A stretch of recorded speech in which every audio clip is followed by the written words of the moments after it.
Anti phospholipid syndrome. अब focus करिए, ये थ्रोम्बोटिक डिसऑर्डर कह रहा है, थ्रोम्बोटिक थ्रोम्बोसिस की बात हो रही है।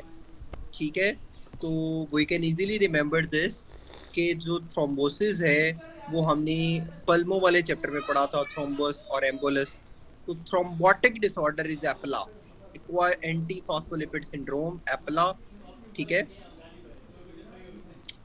तो इसमें ना एंटी फॉस्फोलिपिड सिंड्रोम का सिर्फ एक वर्ड आपको याद रखना है, रिकरेंट हिस्ट्री ऑफ अबॉर्शंस। क्या मैं बोल रहा हूँ?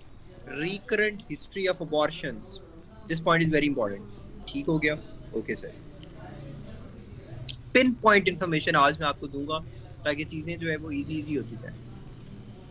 Most common inherited thrombotic disorder कौन सा होता है? तो इनहेरिटेड जो होता है वो होता है फैक्टर 5 लेडन। अब सीपीएसपी क्या करता है? सीपीएसपी आपसे मोहब्बत करता है, और मोहब्बत में क्या होता है? इम्तहान देने पड़ते हैं। तो सीपीएसपी क्या करता है? फैक्टर 5 डेफिशिएंसी का ऑप्शन जानबूझ के दे देता है। सो यू ऑलरेडी नो कि factor 5 deficiency is not an inherited thrombotic disorder, factor 5 Leiden is an inherited thrombotic disorder. ठीक हो गया? अच्छा, ओसीपीज का मोस्ट तबाह कुन डिवास्टेटिंग इफेक्ट जो होता है वो क्या होता है? तो वो थ्रोम्बो एम्बोलिज्म होता है। ठीक हो गया? बाकी जो कॉजेज, अदर कॉजेज होते हैं वो एफib, कार्डियोमायोपैथी, कैंसर वगैरह। बरन नीचे वाले एमसीक्यूज हैं जी। इसमें ना मैं जल्दी से जो इम्पोर्टेंट पॉइंट्स हैं वो आप लोगों को एक्सप्लेन कर देता हूँ थोड़े से, कि जो सिनेरियोज में आते हैं। यूजुअली हार्मोन रिप्लेसमेंट थेरेपी के बाद उसने कहा होता है कि कौन सा रिस्क होगा, तो थ्रोम्बोएम्बोलिज्म होगा। ठीक है, shortness of breath, sudden death होगी, पोस्ट सर्जिकल हिस्ट्री होगी। एक बंदा है, शॉपकीपर है, वो सडन जो है वो उसकी डेथ होगी, वीक थ्रेडी पल्स हो गई। ठीक है, और बीपी लो हो गया, तो ये मैसिव पल्मोनरी एम्बोलिज्म होता है। और जब मैंने आप लोगों को ये फर्स्ट एड से, मैंने मुझे याद है मैंने एम्बोलिज्म पढ़ाया था, मैंने जब फर्स्ट एड से आप लोगों को परसों पढ़ाया था, तो मैंने वहाँ पे एक चीज़ पढ़ाई थी आप लोगों को, S1Q3T3 पैटर्न याद आया? और उसके लिए इन्वेस्टिगेशन कौन सी करवाते थे? City pulmonary angiogram. तो ये भी एमसीक्यू आता है, सिटी पल्मोनरी एंजियोग्राम वाला। ठीक है, बाकी सेम ही है।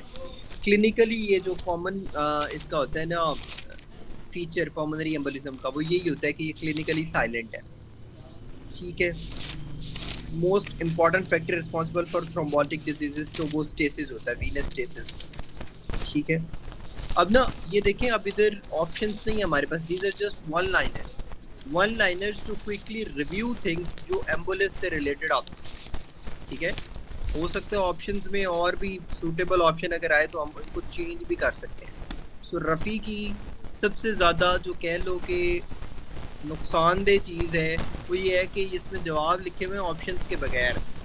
आपने इनको रटना नहीं है, just you have to understand कि इस तरह से भी ऑप्शन आता है। ठीक है, जो इसमें थ्योरी होती है या इसके टेबल्स होते हैं उनको आपने अच्छे से करना होता है। अच्छा, फिर जनाब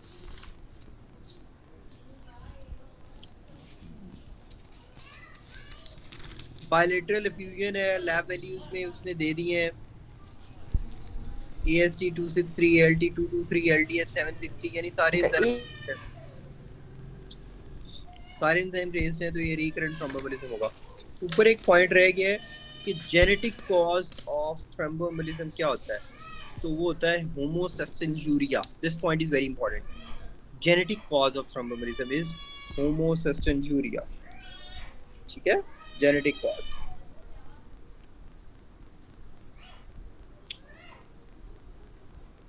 ये जी ऊपर वाला, ये जो भी पल्मोनरी हाइपरटेंशन और हार्ट फेलियर वगैरह जो होते हैं वो रिकरेंट थ्रोम्बोएम्बोलिज्म के साथ होते हैं।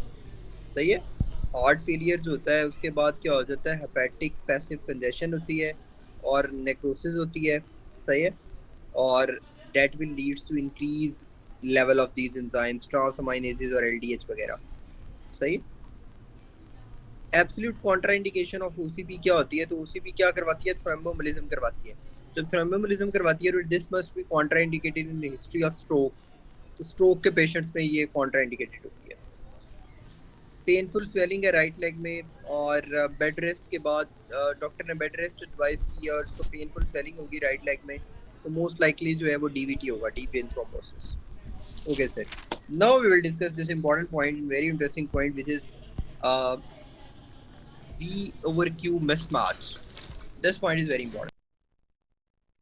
This point is very जो है V over Q mismatch. अच्छा,